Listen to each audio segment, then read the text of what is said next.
Okay, y'all. So I'm going to tell y'all one of the things that I struggle with, or something that I actually, in the beginning of my journey with God, I had prayed on this. I had asked him to keep me at a certain mindset as we go through our relationship with one another.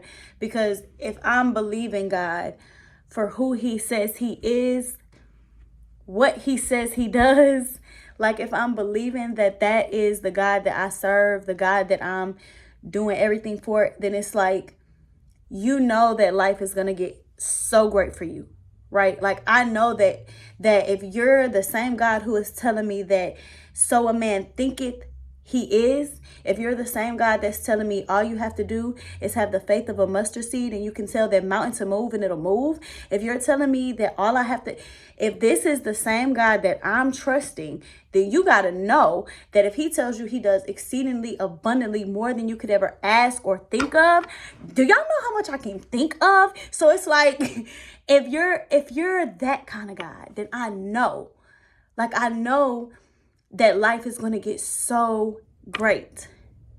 And so because of that, right, I knew that at the beginning of my journey with him, I just prayed for him to keep me humble and keep me at a place where I never feel like I can do this without him.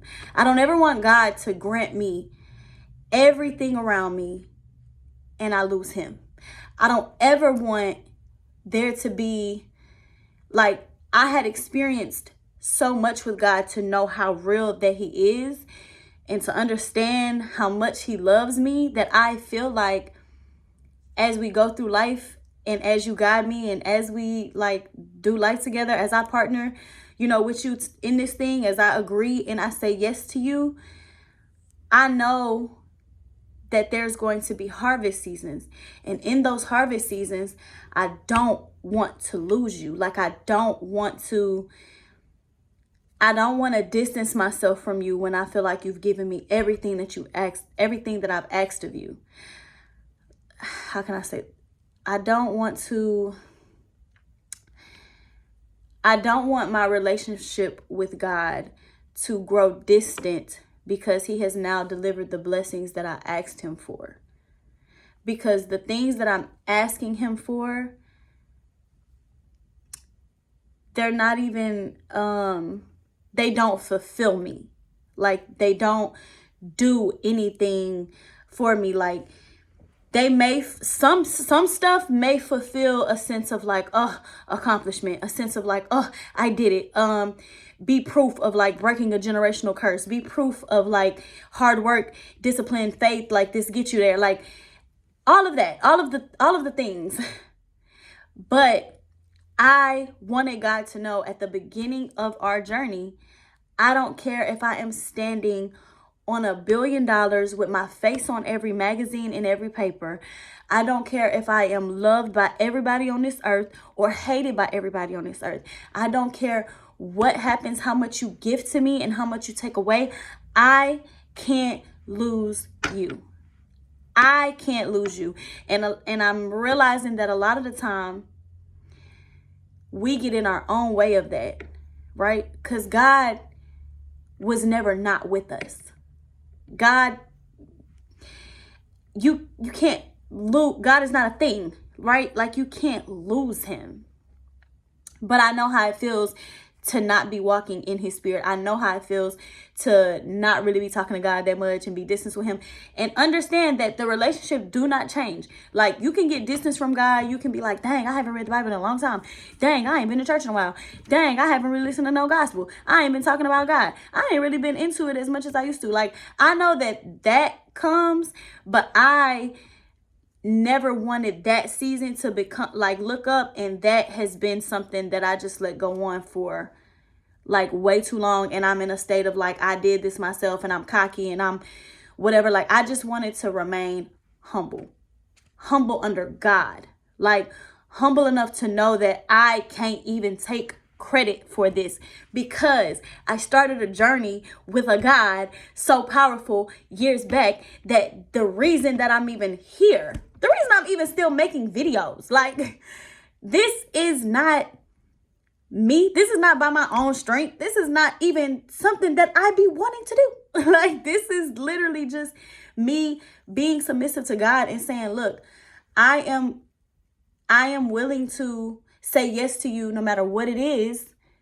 No matter what it is, as long as you always remind me that you're here with me.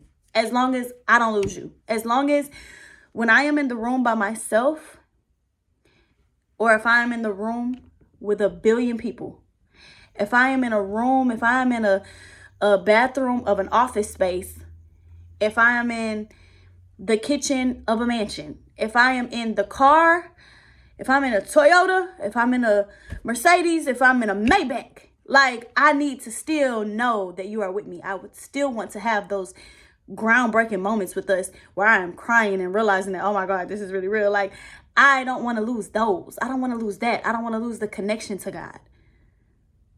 I am very great at doing life, right? And I think I've shared this before with different people, but I felt like who I had made myself in the world and who I had become and the things I had accomplished, just like feeling like off my own hard work and my own discipline and my own consistency and all this other stuff, I felt like I was pretty good at life. Until God shows you that you can't get through life without him. Not with joy. Not with joy and peace and the fruits of the Spirit. You can't get through life with the fruits of the Spirit if you don't have the Spirit. If you don't even believe in the Spirit. And now you're wondering why you're still bitter. And why, okay, this is, sorry God. That was me. That was definitely Brittany on that last part. But yeah, I just wanted to get on here and say that I encourage everybody to have a relationship with God. And honestly, I don't even care how it starts off, because sometimes it just starts off with something that might not be as good, but God takes everything and turns it to good. So it's okay. But I would encourage everybody, like, for real, next year, put God first. Not add God in whenever like, literally put him first. Put him first. Don't put the business first. Don't put the job first. Don't put the kids first. Like, literally put God first. Wake up in the morning and think of God. Pray. Read your Bible. Get on your knees. Like, talk to him. Like, legit get into this relationship with God. Put that first. Y'all, I can't express it enough. That the Bible literally says, seek first the kingdom and everything else will be added unto you. Like, it's a living word. This is the truth. This is really real. I'm living it. Like, I'm living this. This is crazy to me. Like, I'm living this. And I just always pray and hope that no matter how high or low or whatever happens, that God is going to be with me, talking to me when I'm on a mountaintop and with me, talking to me when I'm in a valley. That's all I need. Everything else is just the cherries on top. Okay? Taking care of bills, promotions, everything else is just added. It's literally just extra. Like, oh, okay, this was great. Oh, that was God. Oh, we talked about that. Oh, that's cool. Like, nothing replaces him, though. Nothing makes me feel like, okay, now I got this and I'm good. I could chill on going to church now. Like, church is not for a show. And it's not for me to try to convince God that I want to get to know him. No, I don't have to convince him. He knows my heart. He knows your heart. He knows. All right. We almost said 10 minutes. That's enough.